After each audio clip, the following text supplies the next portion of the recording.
नवी स्वराज्याचे सरसंस्थापक छत्रपती शिवरायांना मानाचा मुजरा करतो।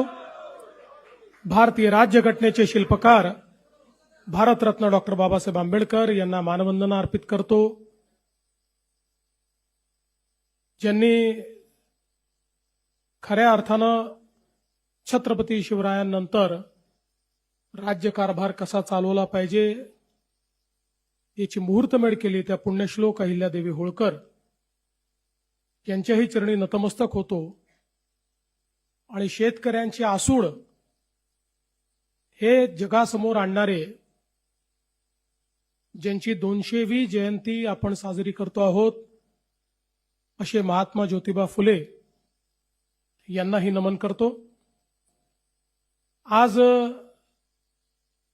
या कार्यक्रमामध्ये मंचावर उपस्थित असलेले आपले प्रदेशाध्यक्ष माननीय रवींद्र चव्हाण साहेब, महाराष्ट्राचे कृषी मंत्री माननीय दत्ता मामा भरणेजी, अनिल बोंडेजी, अशोक उईकेजी, संजय कुटेजी, रामकृष्ण वेताळजी, प्रवीण दरेकरजी, रणधीर सावरकरजी, चित्राताई वाघ, तमिळ सेल्वनजी, रवींद्र अनासपुरेजी, या ठिकाणी उपस्थित सन्माननीय नारायण कुचे, अभिमन्यूजी पवार, सुलभाताई गायकवाड, चरणसिंग ठाकूर, प्राजक्त तनपुरे, सुनीलजी कर्जतकर, बंटी भांगडियाजी, डॉक्टर सुरेश खाडे, प्रकाश भाऊ भारसाकळे, प्रशांत बंबजी, डॉक्टर भागवत कराड, सुहास शिरसाट, धैर्यशील पाटील, उपस्थित सर्व मान्यवर आणि या ठिकाणी महाराष्ट्राच्या विविध भागातून आलेले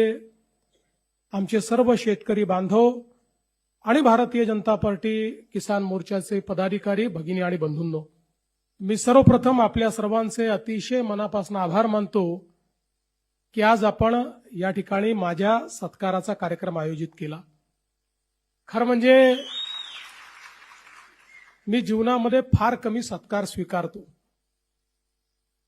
शक्यतोवर सत्कारांपासून दूर राहतो, पण ज्यावेळी किसान मोर्चाने आम्हाला सत्कार करायचा आहे असं सांगितलं त्यावेळी मला एक संधी दिसली की या निमित्ताने महाराष्ट्रातल्या शेतकऱ्यांशी संवाद करता येईल, 2 गोष्टी त्यांच्यापर्यंत पोहोचवता येतील आणि म्हणून मी हा सत्कार स्वीकारला। आणि मी विचारलं कुठे घेणार, म्हणाले आम्हाला मुंबईला घ्यायचं आहे। अरे मी म्हटलं तुम्ही शेतकऱ्यांचा कार्यक्रम घेताय आणि मुंबईला घेताय, तुम्हाला घ्यायचा असेल तर कुठल्या तरी विभागात घेऊया। पण आमचे अध्यक्ष आणि संजय कुटेजी यांनी मला असं सांगितलं की महाराष्ट्राच्या राजधानीमध्ये येऊन आमच्या शेतकऱ्यांना प्रातिनिधिक स्वरूपात का होईना पण हा सत्कार मुंबईमध्येच करायचा आहे। मी त्यांना हो म्हटलं आणि आज हा सत्कार आपण केला। मी अतिशय विनम्रपणे हा सत्कार माझ्या वतीनं ज्यांनी मला या संपूर्ण कार्यात मदत केली ते माझे दोन्ही उपमुख्यमंत्री माननीय एकनाथराव शिंदेजी, सुनेत्राताई पवार, आमचे कृषी मंत्री आणि संपूर्ण मंत्रिमंडळाच्या वतीनं आपला हा सत्कार मी या ठिकाणी स्वीकारतोय आणि या सर्व शेतकरी बंधू भगिनींचे मी अतिशय मनापासून आभार मानतो। खरं तर पहिल्यांदाच असं घडलं असेल की कर्जमाफीचा निर्णय कुठलीही निवडणूक डोळ्यासमोर नसताना घेण्यात आला। मागच्या निवडणुकीमध्ये आपल्या जाहीरनाम्यात शेतकऱ्यांना कर्जमाफी देण्याचं आश्वासन आपण दिलं होतं आणि त्यानंतर खूप चांगल्या पद्धतीनं संपूर्ण महाराष्ट्रामध्ये अभूतपूर्व अशा प्रकारचं यश आपल्याला मिळालं। त्यानंतर नगरपालिकेच्याही निवडणुका झाल्या, महानगरपालिकेच्याही झाल्या, जिल्हा परिषदेच्याही झाल्या। सगळ्या निवडणुकांमध्ये भारतीय जनता पार्टी आणि महायुतीला महाराष्ट्राच्या जनतेने भरभरून दिलं आणि न भूतो अशा प्रकारचं मॅन्डेट, अशा प्रकारचा विजय आपल्याला मिळाला। केवळ राजकीय विचार केला असता तर समोर आता कुठली निवडणूक उरलेली नाही. त्यामुळे आता पुन्हा 2029ला लोकांसमोर जायचं आहे. तर 29च्या जानेवारीत आपण कर्जमाफी करू अशा प्रकारचा राजकीय विचार आपल्याला करता आला असता. पण आपल्याकरता कर्जमाफी असेल, शेतकऱ्यांच्या हिताचे निर्णय असतील, हा कुठलाही निर्णय राजकारणाशी संबंधित नाहीये. राजकारण आपल्या जागी आहे, ते आपण करतो, ते करावंही लागेल. पण शेतकऱ्याचं हित बघत असताना कुठल्या गोष्टीमध्ये शेतकऱ्यांना कधी कुठला निर्णय हिताचा असेल याचा विचार करून तो निर्णय घेतला पाहिजे. आणि म्हणून अनेक लोकांना असं वाटत होतं की सरकार निर्णय करणार नाही, आपण आंदोलनं करू, आपलं दुकान चालू राहील, आपल्याला प्रसिद्धी मिळत राहील. परंतु त्यांना हे माहिती नव्हतं, हे महायुतीचं सरकार आहे, हे शेतकऱ्यांच्या देवाभाऊचं सरकार आहे. आणि म्हणून आपण कर्जमाफीचा निर्णय घेतला. 2 लाखापर्यंत कर्ज माफ करण्याचा निर्णय घेतला.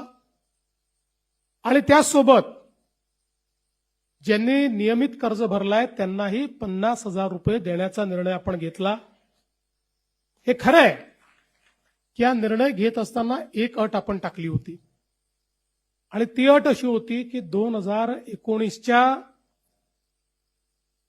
कर्जमाफी योजनेमध्ये ज्यांना त्याचा फायदा मिळालाय त्यांना या योजनेचा फायदा मिळणार नाही. राज्यामध्ये 2008ला देशाची कर्जमाफी झाली आणि 2009ला राज्याची कर्जमाफी झाली.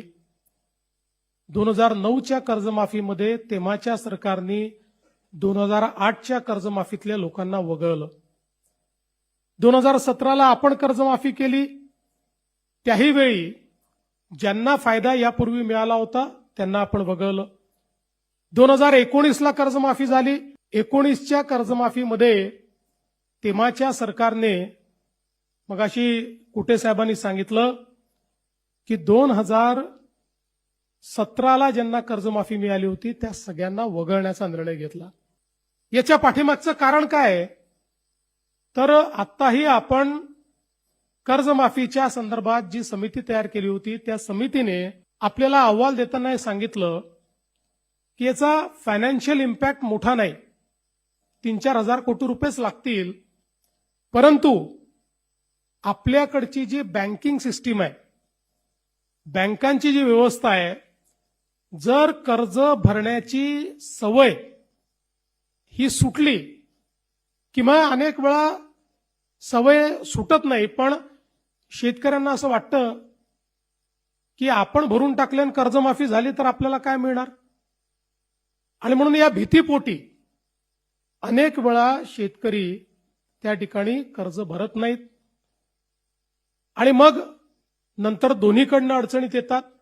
आणि म्हणून साधारणपणे लगतच्या कर्जमाफीतल्या लोकांना पुन्हा डिफॉल्ट झाला असेल तर कर्जमाफी देऊ नये अशा प्रकारचा निर्णय आपल्या समितीने दिला होता.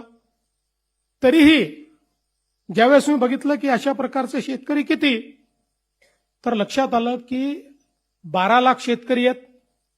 ज्या 12 लाख शेतकऱ्यांना या योजनेचा लाभ मिळणार नाही.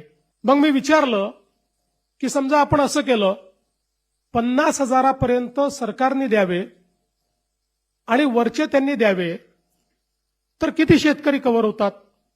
होतात तर 12 लाख. पण त्यातले 6 लाख शेतकरी असे होते की ज्यांना 10-12 हजार रुपये भरले तरीही 50,000चा फायदा त्या ठिकाणी मिळत होता.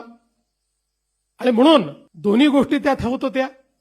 शेतकऱ्याला फायदाही मिळत होता आणि पुन्हा जो काही रिपोर्टमध्ये म्हटलं होतं की कर्ज भरण्याची प्रवृत्ती कमी होऊ नये या दृष्टीनं तुम्ही कारवाई करा, ती कारवाई देखील आपल्याला करता येत होती. आणि म्हणून त्या रिपोर्टच्या पलीकडे जाऊन आपण हा विचार केला की 50,000पर्यंत आपण द्यावं. आणि 1 लाखापर्यंत गेलं तर जवळपास या 12 लाखातले 9 लाख शेतकरी हे 10-12 हजार रुपये भरून त्या ठिकाणी पात्र होत होते. आणि म्हणून या दृष्टीने हा निर्णय घेतला होता. दुसरा निर्णय हा आपण चालू कर्ज आपल्या नागरिकांनी किंवा शेतकऱ्यांनी भरावं याकरता त्याची एक अट आपण लावली होती. आणि म्हणून अशा पद्धतीनं ही कर्जमाफी केल्यानंतर ज्यावेळी आमच्या रणधीरभाऊ सावरकरांसोबत आमचे महायुतीचे तीनही पक्षाचे सगळे आमदार जवळपास 25-30 आमदार माझ्याकडे आले. आणि माझी सवय आहे, मी सत्य नेहमी सांगतो, कारण आर्थिक शिस्तही असली पाहिजे. आणि म्हणून मी त्यांना समजावून सांगितलं की मला पैसे जास्त लागणार नाही, 4,000 कोटी लागणार आहेत. 36,000 कोटी दिले आहेत तर 40,000 द्यावे लागतील. पण आर्थिक शिस्त देखील आपल्याला लावली पाहिजे, कारण भविष्यात आपल्या जिल्हा बँका जर वाचवायच्या असतील तर कर्ज भरण्याची प्रवृत्ती वाढली पाहिजे, या दृष्टीनं घेतलेला हा निर्णय आहे. पण आलेल्या सगळ्या आमदारांनी मला त्या ठिकाणी सांगितलं की तुमचं आर्थिकदृष्ट्या किती बरोबर असेल तरी देखील हे जे शेतकरी बाहेर राहत आहेत त्या शेतकऱ्यांच्या मनामध्ये नेहमीच हे राहील की 56 लाखाला दिलं आणि आम्हाला मात्र सोडून दिलं. त्यामुळे तुम्ही हा निर्णय बदलवा. आणि मग त्या सगळ्यांचा आग्रह मला योग्य वाटला. मी आमच्या सगळ्या नेत्यांची चर्चा केली आणि त्या ठिकाणी निर्णय केला की यावेळी ही अट काढून टाकू आणि सरसकट 2 लाखापर्यंत सगळ्यांना कर्जमाफी देऊ. त्यामुळे आता जे 19च्या योजनेतही पात्र होते पण नंतर डिफॉल्टमध्ये गेले तेही 12 लाख शेतकरी याच्यामध्ये पूर्णपणे एकही पैसा त्यांना भरण्याची आवश्यकता नाही. दुसरं महत्वाचं आपण केलं, ज्याचा उल्लेख कुटे साहेबांनी केला होता, की उद्धवजींच्या कर्जमाफीमध्ये 2,01,000 रुपया एवढं जरी तुमचं कर्ज झालं तरी तुम्हाला एकही पैसा मिळाला नाही, एकही नाही. आम्ही म्हटलं असं नाही. एकतर आपले 80% शेतकरी अल्पभूधारक आहेत, त्यामुळे ते 2 लाखाच्या आतले आहेत. जे 2 लाखाच्या वरचे आहेत त्यांनाही संधी मिळाली पाहिजे, या दृष्टीनं आम्ही सांगितलं की 2 लाखाच्या वरचे पैसे तुम्ही भरा, 2 लाखापर्यंत पैसे आम्ही भरतो, म्हणजे तुम्हालाही त्याचा फायदा मिळेल. अशा पद्धतीनं त्यांनाही फायदा दिला. आणि अर्थात दुसरी गोष्ट जी आमच्या या शिष्टमंडळाने मला सांगितली ती मला एका मिनिटात पटली. त्यांनी माझाच विषय माझ्यावर उलटवला. ते म्हणाले तुम्हीच घोषित केलाय अल निनोचं वर्ष आहे. मग अल निनोच्या वर्षामध्ये जर शेतकऱ्यांवर संकट आहे तर अशा वेळी तुम्ही जर चालू वर्षाचे पैसे भरा असं त्यांना सांगितलं तर शेतकऱ्यांवर हे नवीन संकट तुम्ही करताय. मी म्हटलं तुमचं म्हणणं बरोबर आहे. तात्काळ तीही अट आपण काढून टाकली. त्यामुळे आता ज्यांना 50,000 रुपये प्रोत्साहनपर मिळणार आहेत त्यांनी जे 26-27 लगतचे जे मागचे 3 वर्ष आहेत त्या 3 वर्षातल्या कुठल्याही 2 वर्षामध्ये त्यांनी जर त्या ठिकाणी पैसे भरलेले असतील तर त्यांनाही 50,000 रुपये प्रोत्साहन देण्याचा निर्णय आपण घेतलाय. खरं म्हणजे शेतकरी बंधू भगिनींनो, आपण जर बघितलं तर कर्जमाफी हा काही अंतिम उपाय नाहीये. आपण विचार करा, जर राज्यामध्ये शेतकऱ्यांना 7 ते 8 वर्षात 3 वेळा कर्जमाफी द्यावी लागत असेल तर कुठेतरी आपल्या शेतीसमोरचे प्रश्न फार गंभीर आहेत. आणि म्हणून मी नेहमी सांगतो कर्जमाफी आवश्यकच आहे, ती दिलीच पाहिजे. पण कर्जमाफीने कुठला शेतकरी श्रीमंत झाला नाही. कर्जमाफीने कुठला शेतकरी परमनंट त्या कर्जाच्या विळख्यातनं बाहेर पडला नाही. जर आपली शेती फायद्याची करायची असेल तर वेगवेगळ्या प्रकारच्या उपाययोजना केल्याशिवाय शेती फायद्याची होऊ शकत नाही. आज आपण बघा इंडस्ट्रीत नवनवीन तंत्रज्ञान येतं आणि त्या तंत्रज्ञानामुळे ती इंडस्ट्री फायद्यामध्ये जाते. जर एखाद्या उद्योगाने ठरवलं की मी नवीन तंत्रज्ञान आणणारच नाही तर तो उद्योग बंद पडतो. दुसरा कोणीतरी तंत्रज्ञान आणतो आणि त्या उद्योगाच्या पुढे जातो. आमच्या शेतीचं क्षेत्र देखील असं आहे की या क्षेत्रामध्ये जर आपण नवीन पद्धती आणल्या नाहीत, या शेतीमध्ये आपण नवीन तंत्रज्ञान आणलं नाही तर शेती फायद्याची होऊ शकत नाही. आणि मग या सगळ्या नवीन गोष्टी करण्याकरता अडचण काय आहे? ती अडचण आहे गुंतवणुकीची.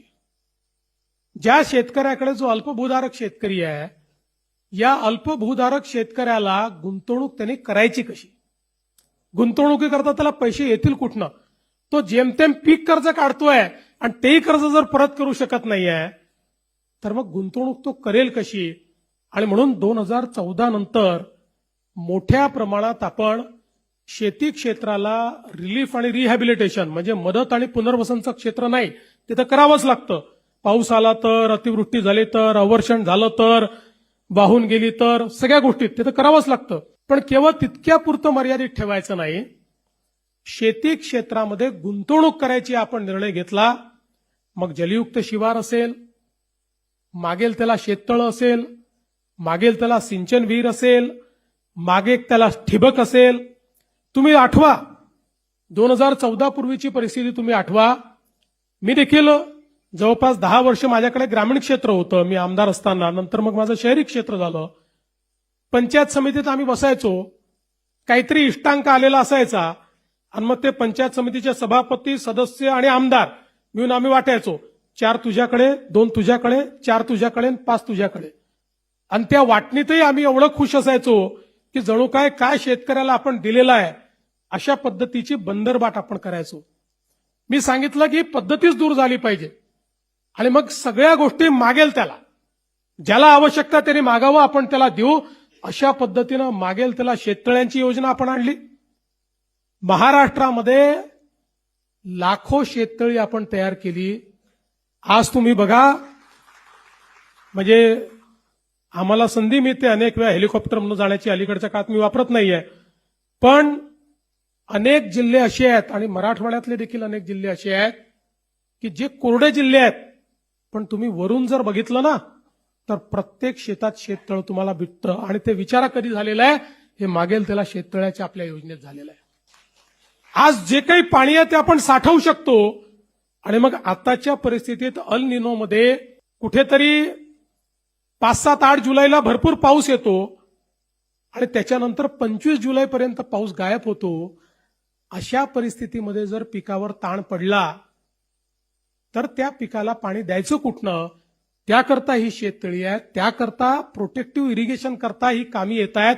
आज परिणाम असा झाला, आम्ही साधारणपणे ज्या ठिकाणी जलयुक्त शिवारची कामं आपण केली, जलसंधारणाची कामं केली, त्या गावांचं ज्यावेळेस ऑडिट केलं, त्या ऑडिटमध्ये असं लक्षात आलं की अनेक गावं अशी होती की जी एका पिकावर होती, ती आज 3-3 पिकं घेऊन राहिली आहेत. ज्या गावांमध्ये बागायतीचा विचार करत नव्हते, फळबागांचा विचार करत नव्हते. मला नेहमी, आजही माझ्याकडे तो व्हिडिओ आहे की ज्यावेळी 2019 साल असेल, मी सांगोल्याला गेलो आणि त्या सांगोल्यामध्ये एक शेतकरी म्हणाला माझ्या शेतीत तुम्हाला यावंच लागेल, आणि मला घेऊन गेला आणि त्यांनी सांगितलं इथे माझ्याकडे काही पिकत नव्हतं. आज जलयुक्त शिवारनंतर ऍपल बेर त्यांनी पिकवणं चालू केलं आणि म्हणाला यावर्षी 25 लाख रुपयाचे ऍपल बेर मी त्या ठिकाणी विकेल. त्यामुळे शेतीमध्ये आणि शेतीच्या क्षेत्रात गुंतवणूक आपण सुरू केली. पूर्वीच्या काळामध्ये लोकांना ड्रिप इरिगेशन करता, ठिबक सिंचनाकरता वाट पाहावी लागायची. आम्ही सांगितलं ऑनलाईन अप्लाय करा, ऑनलाईन अर्ज करा आणि ऑनलाईनच तुमच्या खात्यात पैसे जातील. आताही जे मामा सांगत होते की काही बॅकलॉग राहिला होता तोही आम्ही पूर्ण करतोय. आणि जेवढे अर्ज आले, 5 लाख अर्ज आले तर 5 लाख अर्ज आम्ही स्वीकृत करणं सुरू केलं. ट्रॅक्टरची मागणी जेवढी आली आम्ही स्वीकृत केली. इतक्या मोठ्या प्रमाणात हळूहळू हे यांत्रिकीकरण आपण सुरू केलं. आणि महत्वाचं यातलं काय आहे तर आज आपल्याला आपल्या शेतीमध्ये जर परिवर्तन करायचं असेल, गुंतवणुकीची क्षमता बघा, जागतिक बाजारपेठ झाली आहे. आता शेतमालाचा भाव हा कुठलं राज्य ठरवत नाही, कुठला देश ठरवत नाही, जागतिक बाजारपेठ ठरवते. त्यामुळे त्या जागतिक बाजारपेठेमध्ये जर आपल्याला त्या ठिकाणी आपल्या शेतमालाचा भाव घेऊन फायदा करायचा असेल तर उत्पादन खर्च कमी करावा लागेल.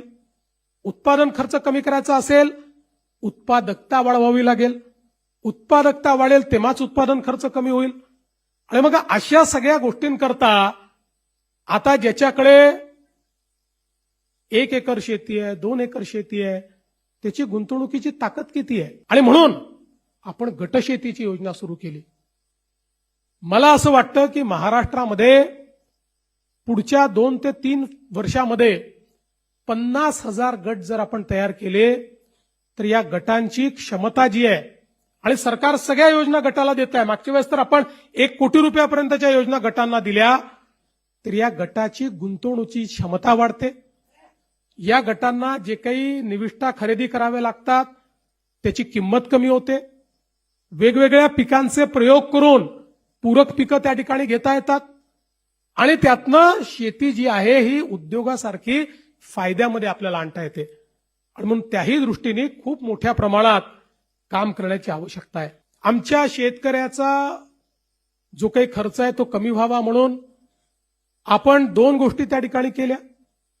सगळ्यात महत्वाचं काही केलं असेल तर आमच्या शेतकऱ्यांना 7.5 हॉर्स पॉवर पर्यंत जो काही विजेचा खर्च होता ते वीज बिल माफ करण्याचा निर्णय आपल्या सरकारने घेतला.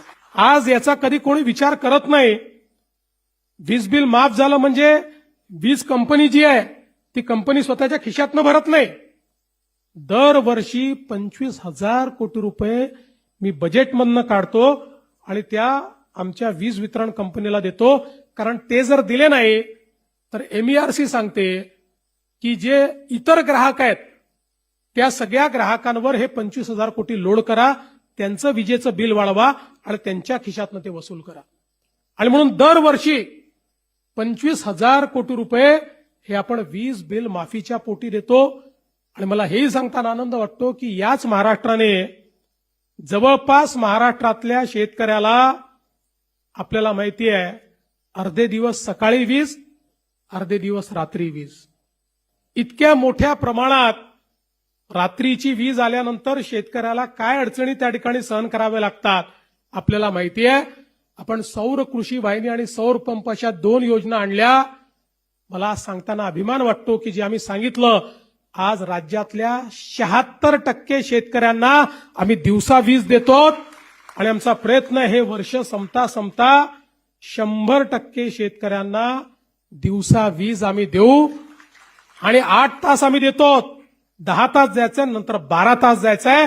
दिवसा 12 तास आमच्या शेतकऱ्यांना त्या ठिकाणी मोफत वीज देण्याचा निर्णय आम्ही करतो. आणि आता याच्याही पेक्षा एक अजून चांगला निर्णय जो आज मी जाहीर करणार आहे. आपल्याला कल्पना आहे की 7.5 हॉर्स पॉवर पर्यंत आता तुम्हाला बिल येत नाही, पण तुमच्या प्रत्येकाच्या नावाने जुनं बिल आहे. प्रत्येकाच्या नावाने आहे, ते खात्यात आहे, लिहून ठेवलं आहे. कधीतरी वसुलीला येऊ शकतं आणि कुठलंही दुसरं कनेक्शन घ्यायचं झालं तर तो लाईनमन चेक करतो, तुमच्यावर तर आहे जुनं बिल, मिळत नाही तुम्हाला. आणि म्हणून आता मी हा निर्णय घेणार आहे की 7.5 हॉर्स पॉवर पर्यंतचं जे जुनं बिल आहे, 48,000 कोटी रुपयाचं जुनं बिल वसूल करायचं आहे. ते 48,000 कोटी रुपयाचं जुनं बिल आम्ही माफ करणार आहोत.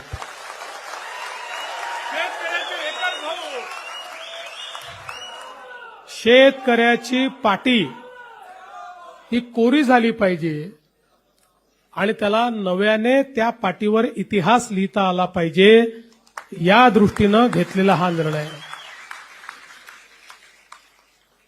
आज खरं म्हणजे एकीकडे शेती क्षेत्रातली गुंतवणूक आपण किती वाढवली आहे. माननीय मोदीजींच्या नेतृत्वामध्ये केंद्र सरकार आणि राज्य सरकार मिळून यावर्षी शेती क्षेत्राला विविध योजनांच्या माध्यमातून कुठे साहेब आपण जो पैसा देतोय तो 95,000 कोटी रुपये आहे. कर्जमाफीच्या व्यतिरिक्त, कर्जमाफीचा पैसा नाही, 95,000 कोटी रुपये आपण देतो. मोठ्या प्रमाणात ही गुंतवणूक आपण वाढवतो. आपला प्रयत्न आहे की हे क्षेत्र हळूहळू सस्टेनेबल झालं पाहिजे. आणि म्हणून एक एक गोष्ट जी आपण करतोय, आता शेती क्षेत्रामध्ये आपण AIचा वापर चालू केलाय. कारण आपल्याला जर उत्पादन खर्च कमी करायचा असेल तर आज आपण इस्रायलची शेती बघितली तर इस्रायलच्या शेतीमध्ये फर्टिगेशन आहे, ठिबक सिंचन आहे, पण त्या ठिबक सिंचनामध्ये फर्टिगेशन आहे. जे काही त्या ठिकाणी द्यावं लागतं ते सगळं त्या ठिबकच्या माध्यमातून जात असताना कंप्लीट ऑटोमेशन असल्यामुळे जेवढं सीसी गेलं पाहिजे, आपण तर अंदाजे करतोय सगळ्या गोष्टी, अंदाजे जेवढं सीसी गेलं पाहिजे तेवढंच ते जातं, त्यापेक्षा जास्त जात नाही. त्याचा परिणाम काय होतो? जमीन चांगली राहते. त्याचा परिणाम काय होतो? खर्च कमी होतो आणि वाढीला त्याचा फायदा होतो. त्यामुळे अशा पद्धतीचे जे काही विषय आहेत ते आपल्याला हळूहळू न्यावे लागतील.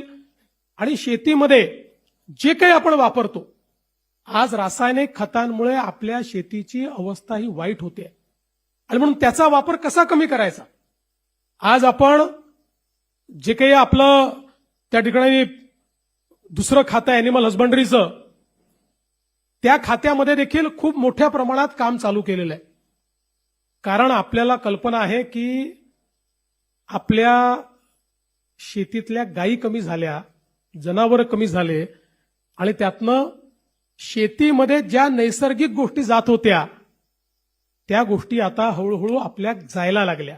सगळं आपण रासायनिक वापरायला लागलो आणि म्हणून पुन्हा एकदा नैसर्गिक शेतीकडे जाण्याकरता त्या ठिकाणी आपला प्रयत्न आहे की पशुसंवर्धन दुग्ध व्यवसाय विकास विभागाच्या माध्यमातून मोठ्या प्रमाणात योजना आणून आपल्या देशी गायींचं संवर्धन झालं पाहिजे. आणि देशी गायींच्या माध्यमातून आज इतके चांगले प्रयोग झाले आहेत. आज जीवामृत असेल किंवा इतर पद्धती असतील की ज्यामुळे अतिशय कमी खर्चामध्ये गोमूत्र असेल, शेण असेल, गूळ असेल, हळद असेल, अनेक गोष्टी त्याचं मिश्रण करून आणि त्या ठिकाणी ज्या प्रकारे आमच्या शेतीमध्ये आज त्यांनी उत्पादकता वाढते आहे, ती कमी होत नाही आहे, असे वेगवेगळे प्रयोग हे आपल्याला करावे लागतील. आणि त्यातनं आपल्या जमिनीची जी उर्वरा क्षमता आहे, जी उत्पादन क्षमता आहे, ही क्षमता देखील त्या ठिकाणी आपल्याला पुन्हा एकदा परत आणावी लागेल, ती वाढवावी लागेल. या सगळ्या गोष्टी येत्या काळामध्ये करण्याचा आपला प्रयत्न आहे. आणि म्हणून गुंतवणुकीच्या मॉडेलकडे आपण सगळे लोक या ठिकाणी जाण्याचा प्रयत्न करतो. खरं म्हणजे मी कधी फार सांगत नाही, पण मीही शेतकऱ्याचाच मुलगा आहे. माझ्या घरी वडिलोपार्जित शेती आहे. माझे वडील स्वतः शेतकरी होते. आजही माझी शेती माझ्या गावामध्ये आहे. कोणी जाऊन पाहिलं तर माझ्या शेतीमध्ये आजही त्या ठिकाणी धानाची शेती होते.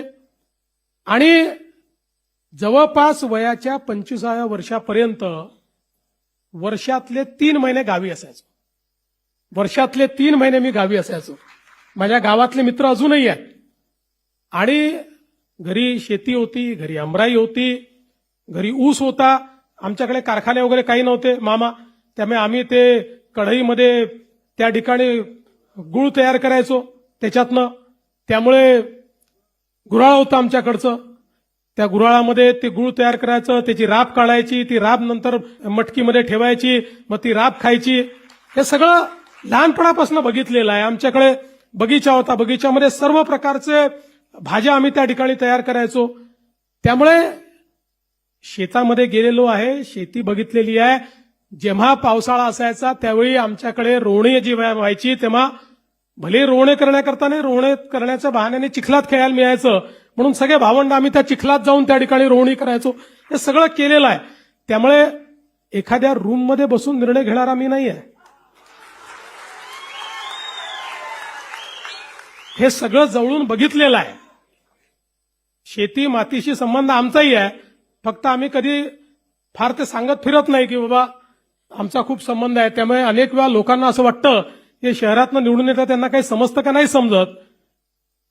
महत्वाचं एवढंच आहे की जोपर्यंत शेतीची अर्थव्यवस्था ही आपण योग्य करणार नाही, जोपर्यंत त्या अर्थव्यवस्थेमध्ये आमूलाग्र बदल आपण घडवणार नाही, जोपर्यंत केवळ शेती नाही तर शेतीच्या नंतर त्याचं प्रोसेसिंग आहे, त्याला योग्य मार्केट मिळवून देणं आहे, त्याचं ब्रँडिंग आहे, या गोष्टी जोपर्यंत आपण करत नाही. आणि म्हणूनच मागच्या काळामध्ये मुख्यमंत्री असताना मी त्या ठिकाणी 2 योजना सुरू केल्या.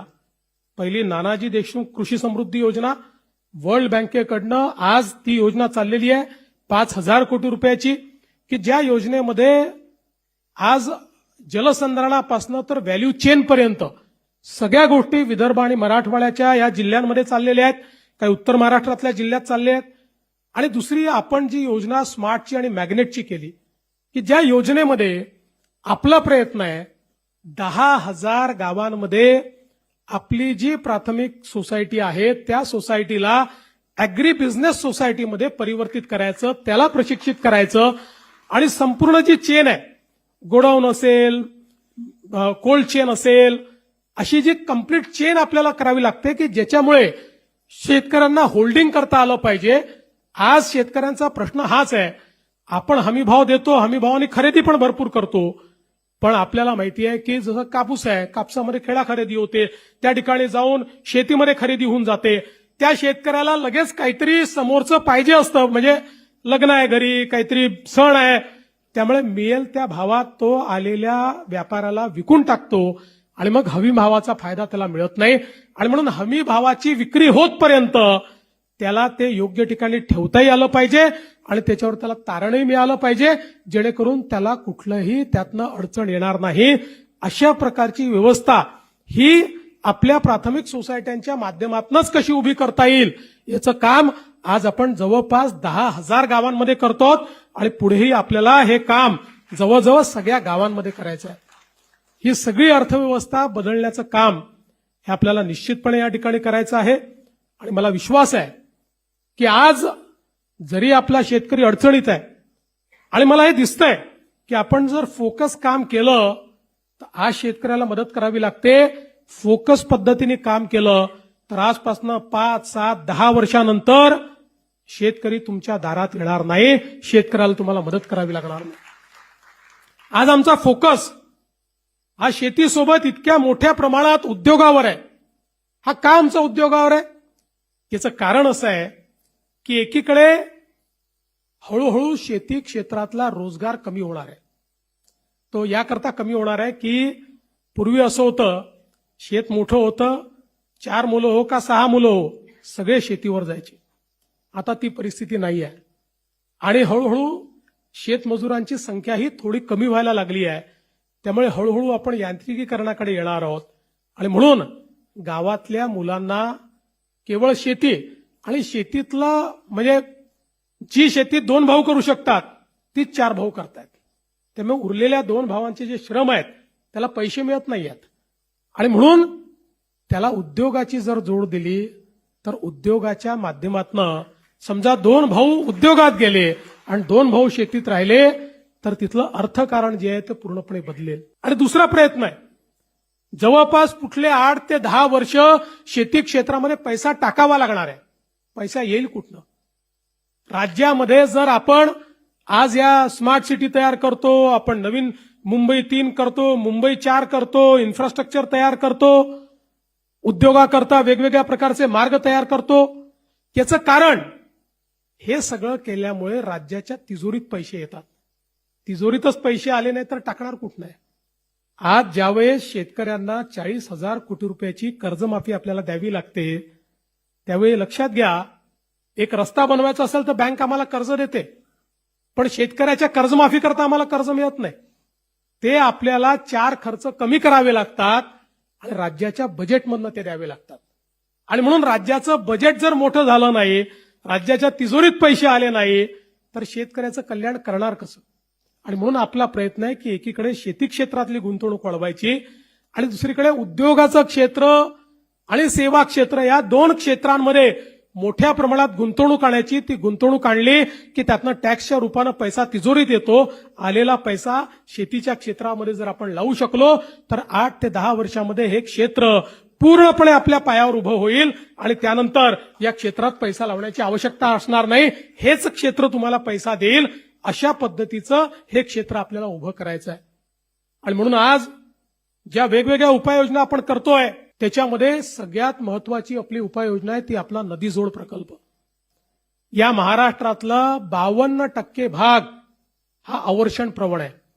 52% भागामध्ये आपल्याला पाहिजे त्या प्रमाणात पाऊस होत नाही.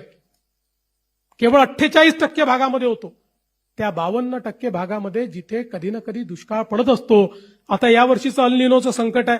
या संकटाचा सामना आपल्याला करावा लागेल आणि म्हणून एकीकडे 52% भाग अवर्षण प्रवण आहे आणि दुसरीकडे तो विदर्भाचा भाग असो का कोकणाचा भाग असो, या ठिकाणी 200 टीएमसी पाणी हे समुद्रात वाहून चाललेलं आहे. त्या पाण्याचा उपयोग होत नाही आणि म्हणून आपण हा निर्णय केला की आपल्याला हे वाहून जाणारं जे पाणी आहे हे आता तुटीच्या खोऱ्यामध्ये आणलं पाहिजे. आपलं गोदावरीचं जे खोरं आहे, ज्या खोऱ्यावर जवळपास 50% महाराष्ट्रातली शेती आणि महाराष्ट्रातलं पाणी अवलंबून आहे, ते तुटीचं खोरं आहे. तापीचं खोरं जे उत्तर महाराष्ट्रातलं आहे ते आपलं तुटीचं खोरं आहे. या खोऱ्यांमध्ये हे पाणी आलं पाहिजे आणि म्हणून आपण ज्या योजना तयार केल्या, वैनगंगा नळगंगा सारखी योजना, की ज्या योजनेमध्ये 450 किलोमीटरची नवीन नदीच आपण तयार करतो, ज्यामध्ये समुद्रात वाहून जाणारं 70-80 टीएमसी पाणी हे आपण भंडाऱ्याच्या खालून त्या ठिकाणी उसळणार आणि ते पाणी बुलढाण्यापर्यंत आपण आणणार आणि याच्यामध्ये जवळपास 24 नवीन धरणं आणि 16 जुन्या धरणांची उंची वाढवणं, अशा पद्धतीनं 40 वॉटर स्ट्रक्चर तयार होतील. विदर्भामध्ये एकही जिल्हा एकही तालुका दुष्काळात कधीच राहणार नाही, अशा पद्धतीचं हे काम आपण करतोय. हे आता अंतिम टप्प्यात आलंय. ईश्वराचा आशीर्वाद असला तर याच वर्षी हे काम तयार करू. दुसरं, दरवर्षी सातारा सांगलीला पावसामुळे त्या ठिकाणी पूर येतो आणि इतकं पुराचं पाणी म्हणजे महाराष्ट्र, कर्नाटक, आंध्र सगळ्यांच्या हिश्श्याचं पाणी गेल्यानंतरही 200 टीएमसी पाणी हे वाहून जातं आणि ते आपल्याकडे पुरात येतं आणि दरवर्षीचा पूर आहे. याच्यावर आपण योजना तयार केली आणि आता वळण बंधाराच्या माध्यमातून हे पाणी पश्चिम महाराष्ट्रातले जे दुष्काळी तालुके आहेत तिथे आणि उजनीमध्ये आणून ते मराठवाड्यामध्ये नेण्याचं काम आपण त्या ठिकाणी करतो. तिसरं, आपलं जवळपास उल्हास खोऱ्यातलं जवळपास 250 टीएमसी पाणी हे सगळं समुद्रात वाहून जातं. आपल्याला ईश्वराने सह्याद्री दिलाय, पश्चिमी घाट दिलेला आहे. या पश्चिमी घाटातनं ज्या नद्या आहेत, पश्चिमेला वाहणाऱ्या नद्या आहेत, या नद्यांचं पाणी आपल्याला मिळत नाही, ते थेट समुद्रात जातं. हे सगळं समुद्रात जाणारं पाणी उचलायचं आणि उचलून वेगवेगळ्या स्ट्रक्चरच्या माध्यमातून ते गोदावरीच्या खोऱ्यात आणायचं, काही तापीच्या खोऱ्यामध्ये आणायचं आणि त्या माध्यमातून उत्तर महाराष्ट्र आणि मराठवाडा हा पूर्णपणे दुष्काळमुक्त करायचा. अशा पद्धतीचं काम आपण हातामध्ये घेतलं. लोकांना वाटायचं, मी ज्यावेळेस 2014-15 साली म्हणायचो की हे केवळ भाषणात आहे, हे होऊ शकत नाही, पण मी जीवनात हे शिकलो आहे की स्वप्न पाहायचे आणि स्वप्न पूर्ण करायचे. केवळ स्वप्न पाहून चालत नाही. ज्यावेळेस समृद्धी महामार्गाचं स्वप्न बघितलं त्यावेळेसही लोकांनी वेड्यात काढलं होतं. होणार कसं, पैसा येणार कुठनं. आज एक समृद्धी महामार्ग नाही, असे अनेक मार्ग आपण तयार करतो. आज आपण जवळपास या महाराष्ट्रामध्ये जी कामं सुरू आहेत ती 6 लाख कोटीची आहेत आणि जी सुरू करणार आहोत ती अजून 6 लाख कोटीची आहेत. आता या ज्या लिंक्स आहेत, या सगळ्या लिंक्स मिळून जवळपास 2.5 लाख कोटी रुपये त्याकरता लागणार आहेत. लोक विचारतात येतील कुठनं, मी म्हटलं बघत राहा, येतील. हे शेतकऱ्यांचं काम आहे, पैसा येईल आणि यावर्षी या सगळ्या लिंक्स हळूहळू करून आम्ही सुरू करू आणि एकदा या लिंक जर झाल्या तर महाराष्ट्रामध्ये कुठलाही भाग हा आपल्याला दुष्काळी दिसणार नाही. आपल्या पिढीने दुष्काळ बघितला, पुढची पिढी दुष्काळ पाहणार नाही. अशा पद्धतीनं महाराष्ट्राचं कार्य हे आपण हातामध्ये घेतलं आहे. आणि म्हणून बंधू भगिनींनो, खरं म्हणजे सांगण्यासारख्या गोष्टी खूप आहेत, पण आपल्याला एवढंच सांगू इच्छितो की या क्षेत्राकडे आम्ही केवळ शॉर्ट टर्म म्हणून उद्याचा विचार या पद्धतीने पाहत नाही, तर गेल्या 10 वर्षामध्ये जितके वर्ष मला संधी मिळाली त्या संधीमध्ये लॉंग टर्मचा विचार, भविष्यातला विचार हा डोळ्यासमोर ठेवून या क्षेत्रातलं परिवर्तन करण्याचा प्रयत्न आपला आहे. टीका करणारे टीका करतात, तुम्हाला तर माहिती आहे सगळ्यात जास्त टीका सहन करण्याची क्षमता माझ्यामध्ये आहे. माझ्या एवढी टीका तर कोणीच सहन केली नाही. पण मी नेहमी एक गोष्ट सांगतो, टीका करणाऱ्याला कोणी लक्षात ठेवत नाही, जो कर्तृत्व करतो त्यालाच लोक लक्षात ठेवतात. आपण केलेली जी कामं आहेत ही कामच इतिहासामध्ये जिवंत राहतात.